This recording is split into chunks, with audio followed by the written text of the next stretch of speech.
When taking a mortgage, you may be tempted to take a loan for less than 30 years. Maybe committing to payments for so long rubs you the wrong way, or you plan to pay everything off in 15 years anyway. Or you look at all that interest you'll be paying over the life of a long loan and you want to reduce that. Regardless of what you want to do, you should always take that 30-year loan.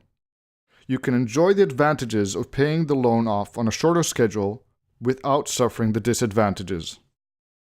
All of this has to do with your debt-to-income ratio. Your DTI is something lenders look at when deciding if to give you a loan. If the ratio is too high, your application will be rejected. If you want to buy multiple properties, you want to keep your DTI as low as you can. Let's assume you want to buy a $100,000 investment property at 4.5%. With a 25% down payment, your monthly mortgage payment on a 30-year fixed interest loan would be $380. Going to the loan amortization schedule will allow us to see the impact of changing the terms of the loan. Let's note that $380 monthly mortgage payment and the total interest paid over the life of the loan, $61,805. Now, if we change the duration of the loan from 30 years to 15 years, we see that the monthly mortgage payment increases to $573.74. We also see that the total interest paid over the life of the loan decreases from $61,805 to $28,274 and change. Tempting, right? Not exactly. This is where your DTI comes in. Your DTI is calculated by dividing your monthly debt service by your monthly income. Let's assume you earn $5,000 a month.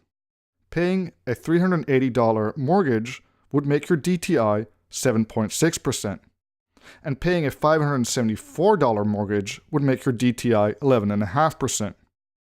All of this is assuming that you don't have any other debt.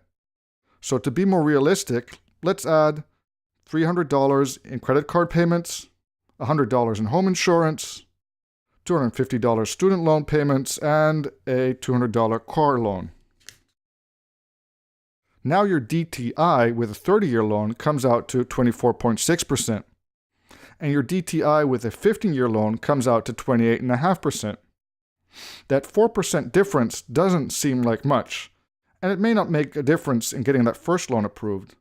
But if you plan to buy multiple properties, the difference starts to add up. At 3 houses under similar conditions, your DTI with 30-year loans would be 39.8%, while your DTI with 15-year loans would be 51.4%. 43% is more or less the upper limit where you can still get a qualified mortgage. So if you want to keep your DTI down, take the longer-term loan. And if you still want to pay off the loan in 15 years, you can do that without affecting your DTI using the extra payment option. The extra payment is just that. It is whatever you pay extra on top of your scheduled mortgage payment. Here in the US, lenders are not allowed to penalize for early repayment of loans, and the extra payment does not count towards your DTI.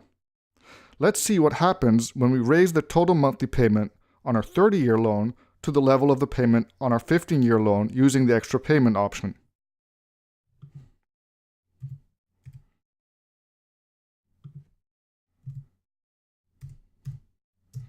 Our total monthly payment has now increased to $574, matching the 15-year loan payment.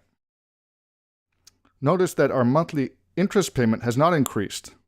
By paying that $194 extra, we make a total of nearly $35,000 in extra early payments, reducing the number of monthly payments from 360 to 180, or from 30 years to 15 years.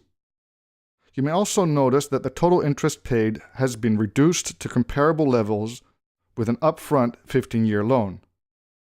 By the way, making a single payment of $35,000 or 2 payments of $17,500 or any other combination will have the same effect.